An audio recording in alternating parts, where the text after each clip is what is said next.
Perspectives in Black and White, a video presentation by Melody Hervey. Something Must Be Done About Prince Edward County is an autobiographical book by Kristen Green. In this book, she accounts for the role her family plays in the oppression of Black people. In 1955, the Supreme Court ruled in Brown versus the Board of Education that segregation in schools was unconstitutional. However, many schools, especially in the Deep South, did not see integrated schools until close to like 15 years later. In this video presentation, I will summarize the interviews I did with three generation of people. The first person is Elizabeth Hervey, who's my mother. She attended Meriwether County schools. She's actually born a year before the Supreme Court ruling that segregation was unconstitutional. However, she did not see a desegregated school until 1970. And she actually graduated in 1972.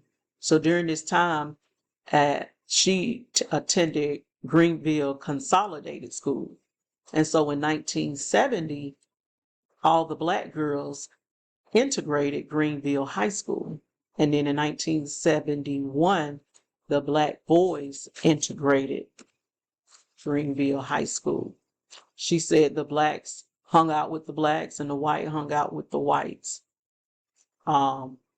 And she did say that some of the teachers did not, some of the white teachers did not choose to stay, so there were a lot of Black teachers at the school.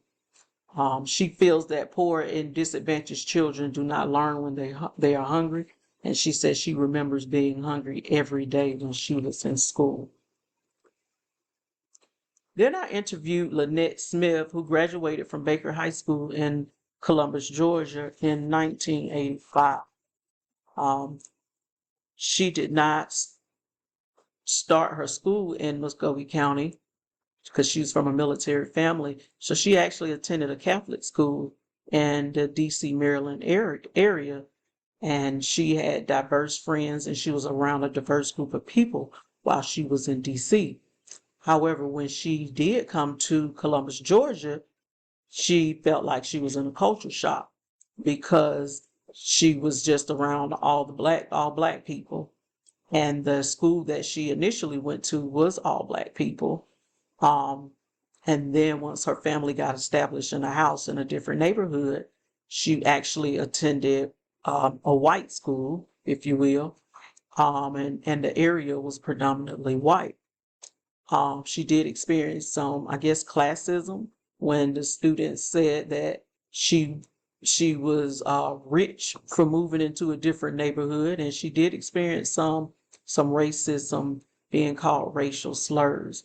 Lynette feels that the thing that's wrong with schools is that they took prayer and God out of schools, and she said that she believes firmly that once they took that out of schools, you saw like a moral problem amongst the students in the schools.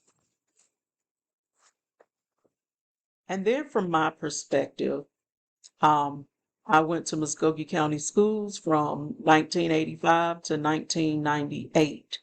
During this time, I really didn't experience any kind of discrimination or racism. All the schools I went to were predominantly Black schools. They were neighborhood schools. But after reading this book and just trying to summarize everything, I feel that something must be done. And in something being done, we as individuals must be the change that we wish to see. Everybody has to be a change agent. And so over the generations of people that I interviewed, you see that throughout the generations, people have been making change. There has been changes made in terms of inclusiveness and diversity. And you see that to Generation Z right now. where it is more diverse and the schools are more diverse. But that's something that each individual must do and be accountable for themselves. And one way we can do that is by voting. One way we can do that is by activism. We can be radical. Jesus was radical, and we can be that change we wish to see by playing an active role in changing what needs to be changed. Thank you for listening.